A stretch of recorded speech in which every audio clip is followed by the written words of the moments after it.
poursuivons avec vous, Anne Genetet, députée Renaissance de la 11e circonscription des Français établis hors de France et puis depuis peu présidente de la délégation française de l'Assemblée parlementaire pour l'OTAN. On va y revenir dans un instant, mais tout d'abord votre réaction à ce prix Nobel de la paix remis à 3 figures de l'opposition à Vladimir Poutine finalement. 3 figures qu'il faut saluer et qui toutes se battent, ça a été dit au moment de la remise du prix, l'annonce du prix, qui se battent pour nos libertés, leur liberté dans leur pays, mais finalement nos libertés aussi.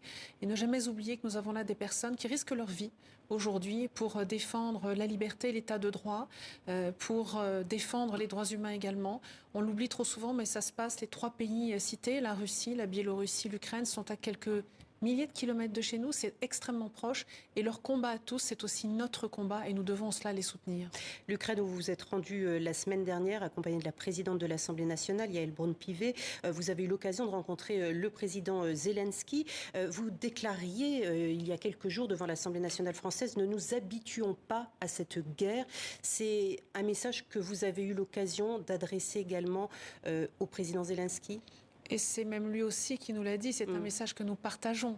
Nous ne pouvons pas nous habituer à cette guerre, nous devons plus que jamais nous soutenir l'Ukraine dans son effort de guerre, ce que nous faisons nous, Français et Européens et Américains, depuis le début du conflit, depuis le 24 février, parfois même déjà avant, à travers d'une coopération d'ailleurs plus civile, mais qui était hautement symbolique et politique parfois, et très utile aux Ukrainiens, qui notamment ont restructuré leurs armées depuis 2014, depuis l'invasion de la Crimée par les Russes.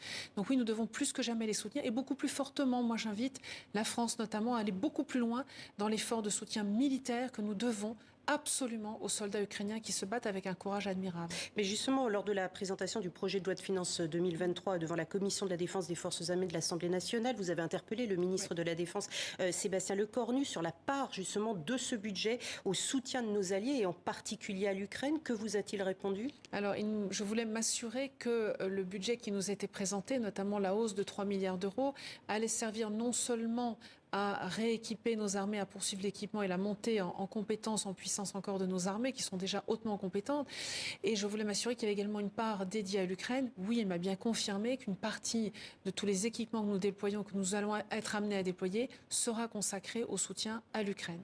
Alors revenons sur cette nouvelle fonction de présidente de la délégation française de l'Assemblée nationale pour l'OTAN, une fonction à laquelle vous avez été élu. Quelle est donc la teneur de cette fonction ? Quelle est votre responsabilité auprès de l'OTAN ? Alors l'OTAN, et c'est ça qui est très intéressant, a mis en place une assemblée parlementaire qui regroupe des parlementaires issus des différents pays membres de l'OTAN. Nous sommes un peu plus de 260.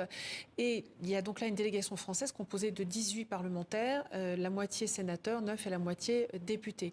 Et donc cette délégation française a besoin d'avoir un président. Donc j'ai été élu par mes pairs pour présider cette délégation. Ensuite, au sein de l'Assemblée parlementaire, nous sommes réunis en groupes politiques selon nos appétences les uns et les autres. Et la mission des assemblées parlementaires est une mission qui, moi, me semble essentielle, qui est justement de pouvoir porter auprès des autorités de l'OTAN ce que la voix des opinions publiques, de nos citoyens, nous a confié et pouvoir échanger avec eux. Ne serait-ce que l'année dernière, il y avait une réflexion qui avait été menée par cette assemblée parlementaire justement sur ce que pouvait être ce qu'on appelle le concept stratégique de l'OTAN, quelles étaient les grandes orientations que devait prendre l'OTAN, et une partie de ces recommandations de l'assemblée parlementaire a été reprise dans le concept stratégique de l'OTAN. Voilà l'utilité de cette assemblée parlementaire. Alors vous êtes également représentant de l'Assemblée des Français de l'étranger qui s'est réunie cette semaine. Plus de 2 millions de Français, je pense, vivent hors de France. Vous êtes à la tête de la 11e circonscription, une circonscription gigantesque.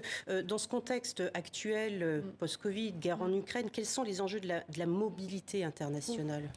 Alors justement, j'ai pris connaissance des chiffres et j'étais impatiente de voir un petit peu quel avait été l'impact sur la démographie de nos communautés françaises, en tout cas dans ma circonscription, qui comprend à peu près 150 000 Français officiellement enregistrés.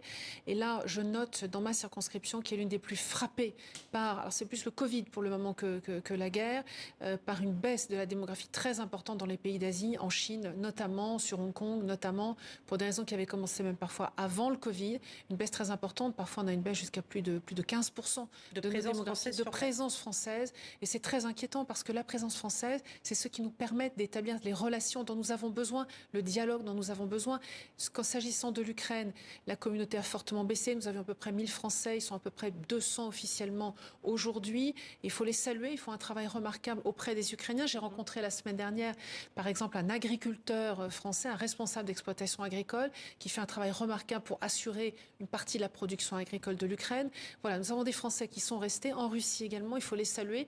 Là aussi, ils sont en Russie dans des conditions difficiles et ils parviennent à maintenir ce dialogue nécessaire avec la communauté russe qui subit finalement ce que le président Vladimir Poutine a mis en place de façon terrible avec l'agression de l'Ukraine le 24 février dernier. Merci beaucoup, Anne Genetet, d'avoir répondu à nos questions dans ce journal. Merci à vous.